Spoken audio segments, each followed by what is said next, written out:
السلام علیکم ناظرین، ڈرامہ سیریل صرف تم کی میں کے لاسٹ ایپیسوڈ میں آپ لوگوں کو انٹرسٹنگ اور کمال کے سین دیکھنے کو ملیں گے، جس میں آپ لوگ دیکھیں گے کہ بہت زیادہ جو ہے یہاں پر ابھی عمل کو اپنی غلطی کا احساس ہوتا ہے، تو حمزہ جو ہے وہ بھی غصے سے لال پیلا ہو جاتا ہے اور وہ باتیں سننا شروع کر دیتا ہے جہاں پر عمل کو، اور اسے کہتا ہے کہ آج جو کچھ بھی ہوا ہے میرے ساتھ تمہاری وجہ سے ہوا ہے، اگر تو یہاں پر نہ زندگی میں نہ آتی تو میری زندگی کبھی بھی برباد نہ ہوتی۔ تو یہ باتیں عمل سنتی ہے تو اسے کہتی ہے کیا مطلب تمہارا شادی تو تم نے ہی کی تھی مجھ سے، لالچ کو دیکھ کر، پیسے کو دیکھ کر تم نے میرے ساتھ شادی کی تھی، اور آج تم جو اس سے ذلیل ہو رہے ہو، دفع ہو جاؤ یہاں سے، مجھے کوئی بھی تمہاری ضرورت نہیں ہے، تم یہاں سے جانا چاہتے تو چلے جاؤ، میں آپ کے ساتھ کوئی بحث نہیں کرنا چاہتی۔ یہاں پر جو وہ حمزہ کو غصہ آتا ہے اور عمل کو کہتے ہیں کہ میں ایسے سوچ بھی نہیں سکتا تھا کہ تم اتنی گھٹیا بھی ہو سکتی ہو اور اس طرح سے گھٹیا سوچ بھی سکتی، تو وہاں پر جو وہ صاف الفاظ میں عمل انکار کر رہی تھی، اس سے کہتی کہ وہ تو میں پہلے سے تھی ہوں اور ہمیشہ رہوں گی،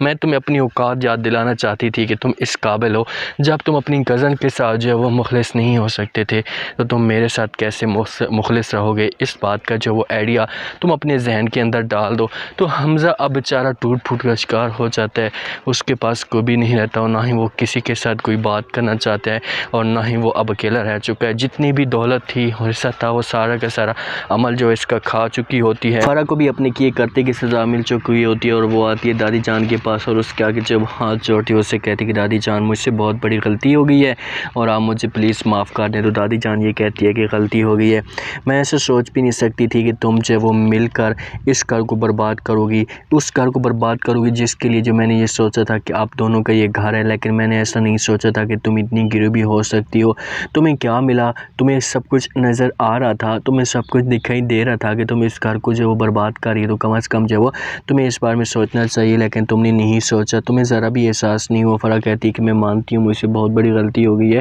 میں اپنے بیٹے کے مفاد کے لیے سب کچھ کر رہی تھی، میں لالچ میں آ چکی تھی، میں نے سوچا کہ میرے بیٹے کی جو وہ زندگی ہے اس سے اس کی زندگی جو وہ تبدیل ہو جائے گی، لیکن مجھے نہیں پتہ تھا، مجھ سے جو وہ بہت بڑی غلطی ہو گئی ہے، پلیز آپ مجھے معاف کریں، لیکن صاف انکار کرتی ہے، اسے کہتی کہ نہیں میں تمہیں معاف نہیں کروں گی، اگر تمہیں تمہارا شوہر معاف کرتا ہے تو ٹھیک ہے، ورنہ میرے لیے تمہاری اب کوئی بھی عزت اور کوئی بھی مقام نہیں ہے، جو عورت اس گھر کو برباد کر سکتی تو وہ کبھی بھی پھر بھی دھوکہ دے سکتی ہے، وہ کبھی بھی جو ہے مخلص نہیں ہو سکتی۔ بیچاری فرح تڑپ رہی ہوتی ہے اور معافی مانگنے کی کوشش کر رہی ہوتی ہے، لیکن کوئی بھی اسے اب معاف نہیں کرتا اور صاف الفاظ میں انکار کر دیا جاتا ہے۔ آخر کار جب حمزہ کے پاس کچھ بھی نہیں رہتا، اس کے پاس سب کچھ جو وہ چلا جاتا ہے، تو وہ مجبور ہو کر پہنچ آتا ہے جہاں پر حنان کے پاس، اس کے پاس آتا ہے اور آ کر کہتا ہے کہ بھائی مجھ سے جو ہے وہ بہت بڑی غلطی ہو گئی ہے اور آپ مجھے معاف کر دیں۔ حنان کہتا ہے کہ بھائی تم اس کو غلطی کہتے ہو، کیسے تم اس کو غلطی تسلیم کر سکتے ہو، تم نے اتنا کچھ کیا ہے اور تم کہتے کہ تم سے غلطی ہو گئی ہے، تم نے گھروں کو برباد کی ہے، تم نے جو ہے میرے چاچو جان کی خوشیاں برباد کی ہیں، میری دادی جان کی زندگی برباد کی ہے، اس کی خوشیوں کو آگ لگایا، تم کہتے ہو کہ یہ غلطی ہو گئی،